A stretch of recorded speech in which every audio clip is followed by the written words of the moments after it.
এই যে টিভি চলছে।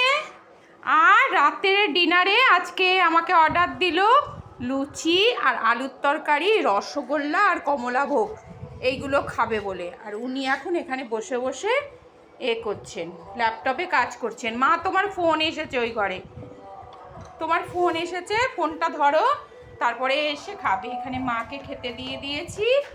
আর এই যে মেয়ে, তাড়াতাড়ি করে খেয়ে নে। আর বড় মেয়ে আর তার বাবা গেছে ঠাকুর দেখতে। কি ভিড় জানেন তো, কখন বেরিয়েছে, তারপরে এই মাত্র পৌঁছালো। জানি না কখন বাড়িতে আসবে।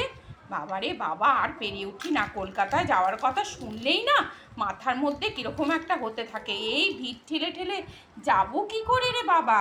কেমন হয়েছে রে, একটু আলুর তরকারিতে ডুবিয়ে দেখ না।